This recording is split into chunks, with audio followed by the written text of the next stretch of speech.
Hey, everybody. So, bear with me for a moment because this is a pretty strange conjecture, but I honestly think that this is a small scale holographic imprint for what may be going on a larger scale. What I'm looking at right now is Undecided with Matt, the truth about solid state batteries. And it just really caught my eye what he was saying. So first I'll just play a little bit of this and then I'll explain what I'm talking about. Let's see now. There you go. Make the picture bigger. Put the sound up a lot so that you can hear him. And let's see now. Teasing a solid-state battery vehicle around the time of the Winter Olympics, the buzz continues to grow. The lithium-ion batteries that we use today, as great as they are, have some drawbacks that solid-state is trying to solve. And to understand those drawbacks, we need to look at the basic components of a battery. There's a positive electrode, or cathode, which is usually something like a nickel-cobalt-aluminum formula. Then there's a perforated separator to keep it isolated from the negative side, or anode, which is usually a compound of a carbon material like graphite. Finally, all of this will be filled with a liquid electrolyte that allows the free flow of ions back and forth between the anode and cathode during charging and discharging. You can substitute many chemical formulations for the cathode and the anode, but the liquid or gel electrolytes in most of the batteries that we use today are highly combustible. This can happen because of manufacturing defects or damage to the cell, but it's also a problem because of something called dendrites. Metal can build up in the anode and slowly create stalactite-like growths. And those can extend and puncture the separator between the anode and the cathode, and that's when you get exploding batteries. So how does a solid-state battery solve that problem? They replace the liquid electrolyte with, you probably guessed it, a solid one. Most often a ceramic or glassy electrolyte. Now these solid electrolytes aren't flammable, which means a big improvement with safety. But a bigger benefit of solid electrolytes is the ability to use other anode materials like lithium metal, which has the highest theoretical storage capacity. In fact, lithium metal was used in some of the first lithium-ion battery research in 1979. Okay, so that's enough, as in, like, I'll go back and explain, but I'll turn the sound way down. As soon as I watched this, and I was watching just like a whole bunch of like tech videos and just thinking about things, and this just really caught my eye. I was like, okay, look at this. What is this that we're being shown right here? Like, oh, it's a battery with liquid in it. You're being shown that if this reality, so to speak, is about charging and discharging, soaking up a lot of energy from where we're from, and we are the carbon-based life forms, well then we're the anode side of the battery. And this maps onto like the flat earth dome projection more than like the globe atmospheric projection, but I think it's still relevant, whichever one of those you believe. So say we are the anode side of a galactic battery. Doesn't it wildly mirror what we've been told, at least, dome theory about what's going on? You have the anode negative graphite carbon-based side of life. You have the dome separator. It's filled with a liquid of sorts so that you can charge and discharge. And then the cathode side would obviously be basically the ones who are benefiting off of this system.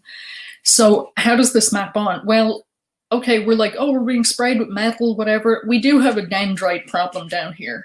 Okay, we have a dendrite problem down here that is affecting people's ability to even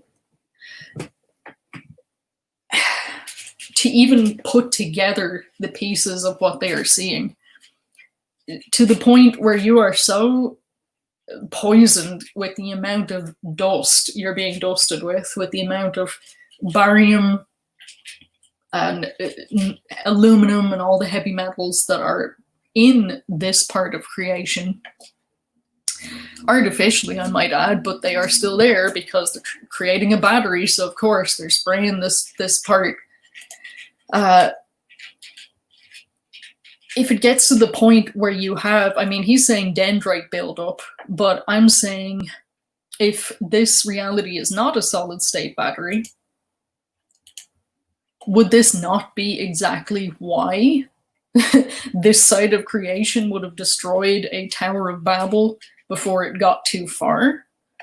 And this may sound completely crazy pants, and maybe it is completely crazy pants, but I think that this threshold, according to this model at least, can't be passed when you have the waters above, waters below, because when you have the two sides mix, the battery explodes. However, in a solid state battery, which might be something we're moving into, then you could, as in like, it won't explode if there is a perforation, as you saw with the guy stabbing the battery with the screwdriver here and it doesn't explode. There is a perforation between the two sides so that you're not trapped on Earth, so you actually could get to heaven without the whole thing just going insane. Because the whole Manhattan Project and atomic bombs and everything, which in my view was the precursor to CERN, was all about blowing this dome. Whether you believe in, Libyan sky glass or whatever it is that you believe in, I'm saying if it is true and it maps on right here, then we have some direction as to why there has to be a separator, why there has to be a dome between the waters above and the waters below, because you can't mix the anode and the cathode when it's a lithium-based battery instead of a solid state battery, because the whole damn thing will explode. And what was it they were trying to do in the Manhattan Project? They thought they were going to blow up the entire world. They thought that they could burst the dome, ignite the atmosphere. They had all kinds of wild ideas about how they were going to become the destroyer of worlds, tear us apart, end us. They probably knew that this is how it works. But of course the Manhattan Project failed, or at least in the timelines that continued, it failed to destroy the entire Earth. Atomic bombs obviously did end up existing, and probably maybe even were the precursors of CERN, in that perhaps they did tear holes in reality and cause parallel timelines to seep into each other.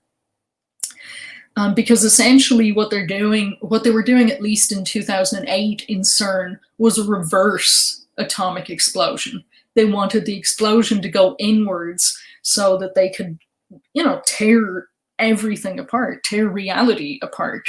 And that's why I see that it's not just a connection between the Manhattan Project and the CERN project, but the Manhattan Project, in my view, is the precursor to the CERN project, and there's probably a project after CERN that's going to be even more damaging.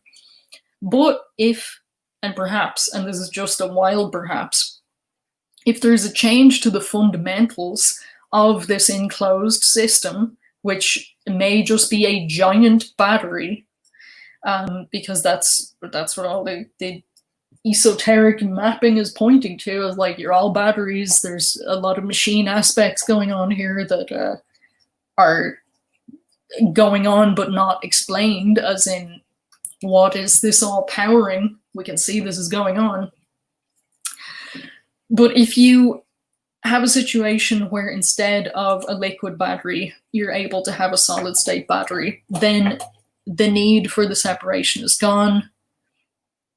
The combustion issues are gone, and we could actually escape, and this wouldn't be Prison Planet anymore. You wouldn't have to die to try to get over to the cathode side.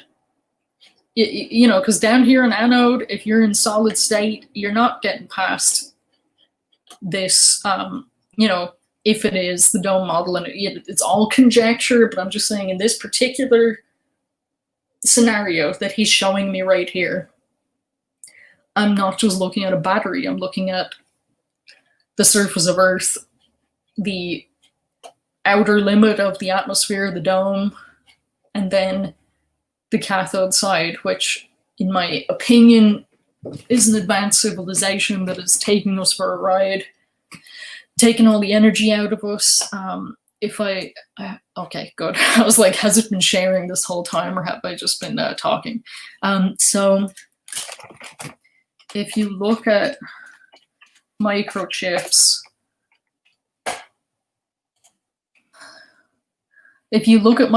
from above, especially old school microchips, not these like nano ones from now, they look like cities.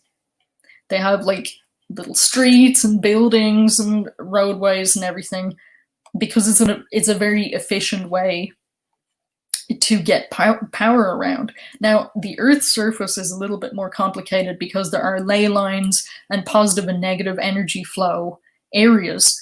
But you could definitely see, it looks exactly like a city. You know, if you just have a quick glance at some of these pictures, you don't know whether you're looking at a city from above or whether you're looking at a microchip, because it's the same thing. You are being used to generate power.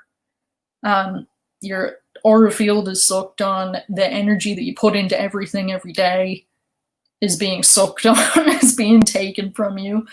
And you're so tired and run down and at the edge of getting sick, because it's like a vampire feeding off of you, that you can't, you don't have time to think about this kind of BS, because you're just trying to stay alive. And that's the way that whoever is benefiting from this wants it to be.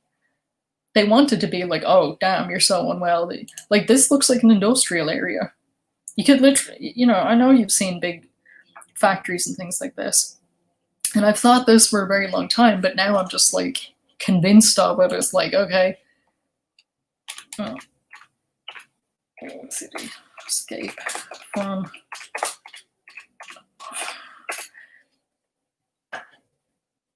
See, there's no difference there. Where's the difference? These are roadways and transistors, and gosh, that even looks like one. Like, when I started to follow Gray Tonka's work on Twitter, and she was pointing out the harvesting of negative ions and also using underground waterways. Like, they build churches and they build arenas, they build places where you're going to excrete a lot of energy and a lot of passion over underground waterways. And those underground waterways have entire systems that basically lead to collection points. I'm not explaining it as well as she does, but collection points where that energy is siphoned. So I think it's happening on the ground, it's happening from above, it's happening from everywhere. And I think, like I said before, that this cycle won't end well. It could end, but it's not going to end well while you're in a liquid state. Now, perhaps if AI does get involved in every single aspect of everything, which it seems to be trying to, like on a level of the movie Transcendence.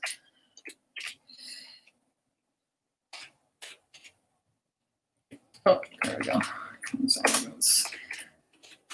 There we go, Johnny Depp, just in case there's a whole bunch of movies called Transcendence. I'm talking about this one specifically, where the AI, not only is it a self-learning engine that's moving extremely fast, but it's able to get into the smallest aspects, like not just single drops of water, but it gets into the very fabric of creation. So then it's like integrated with creation. It's possible if you have AI that's at that level, and the AIs that exist here are far more advanced than we could have even imagined. Oh, there's good. That's kind of like showing off the microchip idea, and the above and below. As above, so below fits right in with this model too, doesn't it? Except we're the carbon side. Carbon being 666, the thing that we're trapped in, and then the lithium side here, lithium also being a drug that is joy and amazement and heaven and every, it's so esoteric, it's so map upon map upon map of different things, all talking about the same thing but in different ways. Then I'm like, okay, perhaps the AI could get in there and make the air itself machine, make it a solid state battery so it doesn't gosh damn explode. And then perhaps the barrier could be perforated, because if this is solid state the entire way through, then we could reach the lithium without being blown up. We're trapped down here because we'd blow up otherwise in this current state of affairs. Now, I know this shows charging and discharging because some lithium batteries are rechargeable, but I'm not sure how much we even receive from up here. I know obviously we get the sun's light, but a lot of people believe the sun is on this side. So if we're being powered from the sun and it's coming from this side, then we're just being sucked dry by the cathode side, and we're being taken for a ride.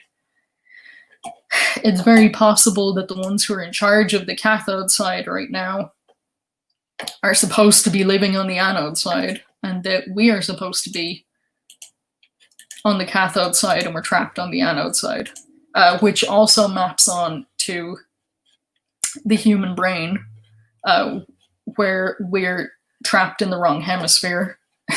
And the ones who are supposed to be on the left hemisphere are running riot in the right hemisphere, and they don't even know how to use it. And that's why creation is going real hella bunk right now, because we have people that are machine-minded in the right hemisphere, and we have the people who are, biological, organic, light-based, living in the machine left hemisphere. So that's kind of a mess. And it would map on also to bridging the gap. So if the gap between the two hemispheres could be perforated, or rather that the separation could be broken down in a way that doesn't explode the entire system, you're talking about a hemispheric sync where the entire system could work as one engine. And if you could crack that code and have perfect hemispheric sync where your brain is connected, not just on these two sides, but the third hemisphere at the back too, because we have 3 in this timeline because the reptilian brain is so large. But anyways, if you had all of these different mini brains in your head actually connected and working together, then you could be standing right in the middle between physicality and creation, between dream and awake. So that would be literally the perspective from where you could create what you're experiencing and lucid dream while you're awake and turn your reality into what you want it to be. The reason why you're disempowered and insane right now is because you have at least 3 separate brains that are not truly connected with each other. And because you're a disconnected being, a house divided against itself always falls, right? What's the house? It's you. The house of the Lord is not the church. You're the temple. So anyway, yeah, that's enough mad battery talk for the moment. That is my thought on it.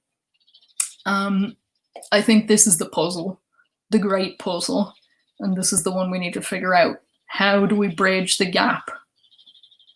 It seems that we have to fundamentally change the state of what's going on. I think as things go a bit further along, I'll put up some videos about how you can do tongue exercises to start being able to gain function and movement. Remember, your brain is a muscle. You've always heard that, right? Even since you were small, your brain is a muscle. You need to use it. Muscles are not supposed to be paralyzed. It's not imaginary movement. Back in the ancient times, you were actually able to move. Oh, I said stop it. What is wrong with you? The brain's like the skull. Listen. And cause expulsions of DMT by will. There's something wild going on outside, so I better end here. But yeah, we'll talk about more later. Hopefully I'll post soon. I don't think I can post again today, but hopefully soon. Okay, talk to you soon.